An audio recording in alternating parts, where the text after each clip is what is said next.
Let's just take a moment to talk about sets and repetitions. Now, sets are groups of movements, and repetitions are how many movements you perform in one set. So you could have, say, 2 sets of 10 repetitions. That means you're going to attempt the movement 10 times and then rest. That'll be one set. And then perform the same movement again for the same number of movements, repetitions, say 10, and then rest after that, and you have achieved 2 sets of 10.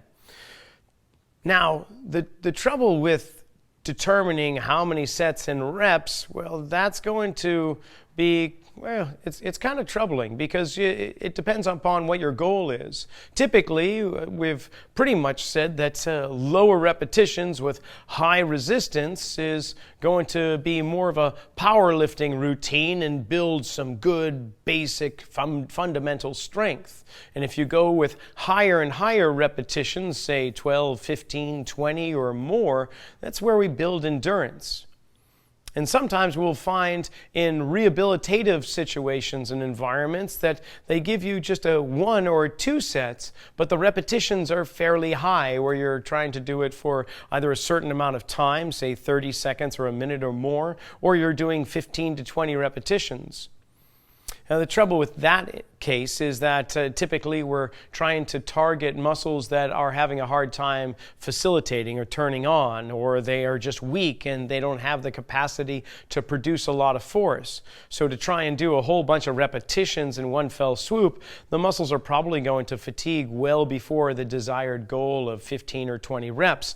And then what's going to transpire from the moment it fatigues and can no longer work is some type of compensatory action. So let's just take a step back and think about what it is we're trying to achieve.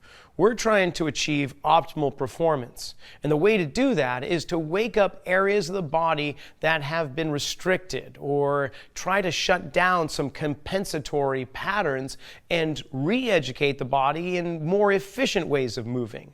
So the chance that we're going to have a high capacity or endurance level to do these movements doesn't seem to be a logical thing.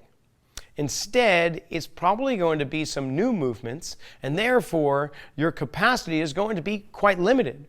So therefore, we might want to do quite a few sets of very few repetitions.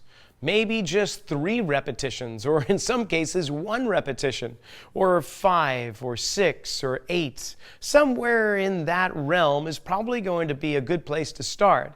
And as you build up strength, and as you prove more proficient and efficient with your mechanics and movement, then we can think about loading the body more and increasing the number of repetitions.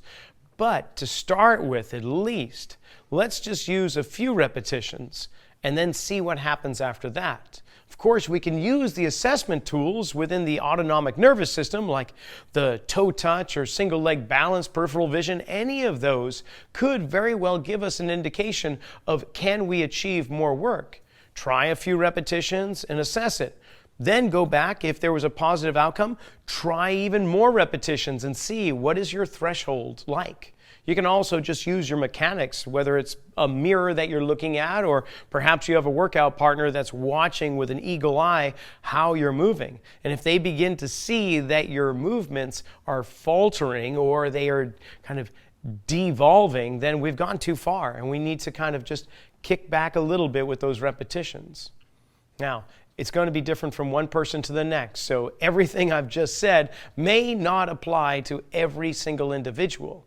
But let's just start at first with just the movement, add resistance when necessary, start to develop more repetitions, but maybe more sets with more rest in between to give your body just short little bursts of experience before it can handle a lot more.